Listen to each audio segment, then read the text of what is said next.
Assalamualaikum warahmatullahi wabarakatuh. Selamat pagi anak-anak. Bagaimana kabarnya hari ini? Sehat kan? Tetap semangat ya dalam belajar bahasa Indonesia.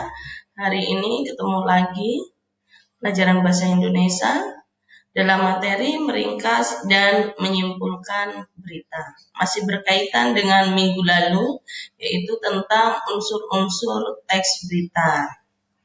Baik, kita masuk pada materi hari ini, yaitu meringkas dan menyimpulkan berita. Di sini ada 3 poin. Yang pertama, ringkasan berita. Yang kedua, penyimpulan isi berita. Ketiga, tanggapan terhadap isi berita. Tujuan dari pembelajaran hari ini adalah 1. Siswa diharapkan dapat meringkas pokok-pokok berita yang dibaca dan didengar. 2. Siswa dapat menyimpulkan pokok-pokok berita yang dibaca dan didengar. Ketiga, siswa dapat memberikan tanggapan berdasarkan berita yang dibaca dan didengar. Kita masuk pada yang pertama, yaitu ringkasan. Apa itu ringkasan? Ringkasan yaitu penyajian karangan yang panjang dalam bentuk yang lebih singkat dan efektif. Meringkas berita berarti menulis kembali isi berita dalam teks yang lebih singkat, namun tetap berisi pada pokok-pokok yang ada dalam berita tersebut. Pokok-pokok berita ini berkaitan dengan unsur 5W plus 1H atau adik Simba. Masih ingat ya materi kemarin?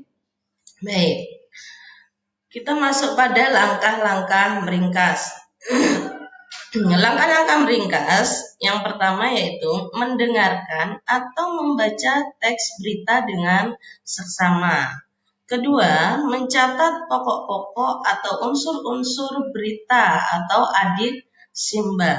Ketiga, menyampaikan kembali pokok-pokok atau unsur-unsur berita ke dalam karangan singkat secara lisan atau tertulis. Lanjut, kita masuk pada yang kedua, yaitu menyimpulkan. Menyimpulkan berita berarti merangkum semua pokok-pokok isi berita ke dalam sebuah kesimpulan yang singkat namun tetap menyeluruh. Langkah-langkah menyimpulkan sebuah teks atau berita yang pertama adalah kita dapat langsung mengambil kalimat simpulan. Kalimat simpulan di sini biasanya ditandai dengan kata jadi, maka dari itu, atau oleh sebab itu.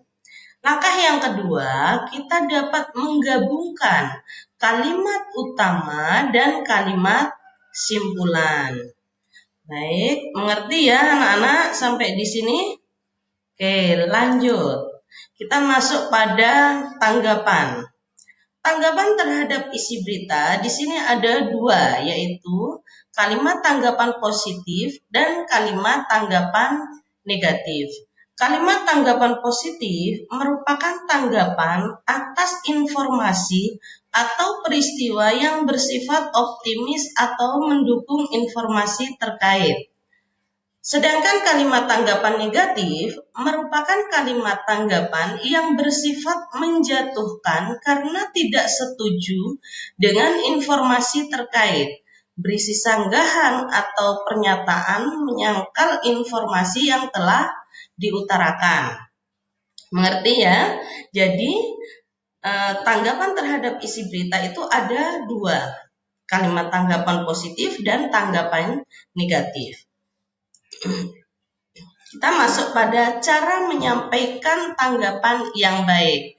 Jadi di dalam menyampaikan tanggapan yang baik, yang pertama harus sesuai dengan topik pembahasan. Yang kedua, membuat orang lain memahami pembahasan masalah. Yang ketiga, murni pendapat sendiri. Keempat, kalimat yang benar, tidak ambigu. Maksudnya di sini yaitu kalimat yang efektif ya. Kelima, jika yang disampaikan tanggapan negatif sebaiknya tidak dibarengi dengan emosi.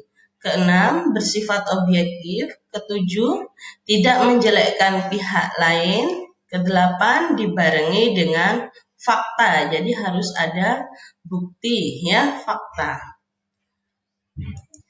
Baik, kita masuk pada contoh.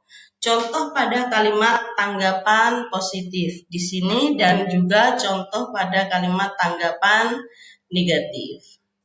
Di sini permasalahannya yaitu informasinya tentang ujian nasional kini dilakukan dengan cara ujian berbasis komputer dan secara online di sini. Ya.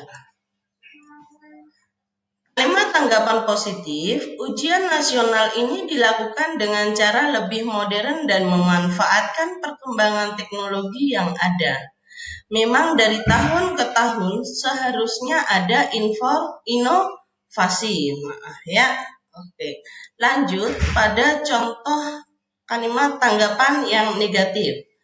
Mungkin tujuan pelaksanaan ujian nasional berbasis komputer dan secara online ini sangat bagus. Akan tetapi kurang melihat kesiapan yang ada di lapangan. Banyak sekolah yang belum memiliki fasilitas komputer yang memadai. Pemerintah seharusnya memperbaiki dahulu sarana dan prasarana sekolah di setiap sekolah yang ada di Indonesia.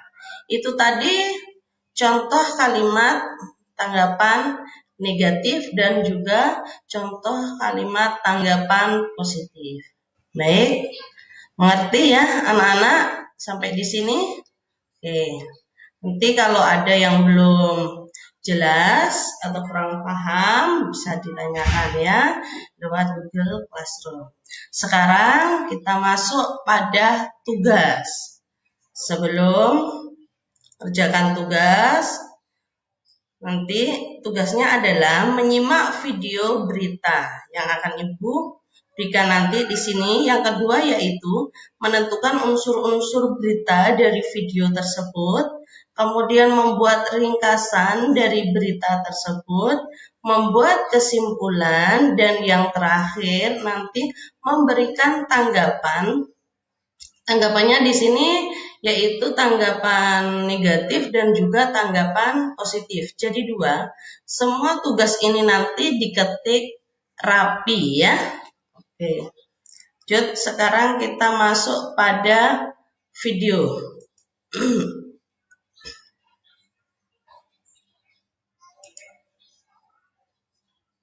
Disimak ya anak-anak videonya.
Kena warga sekitar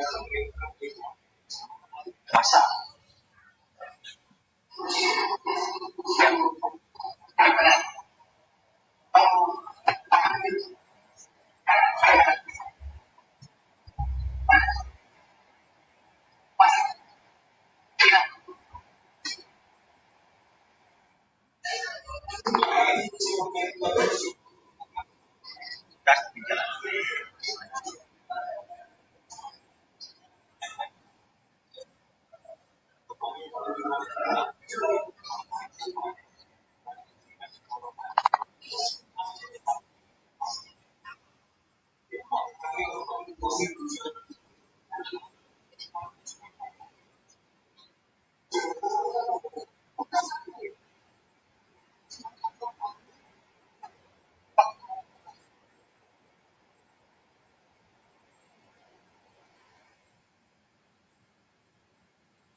dilakukan.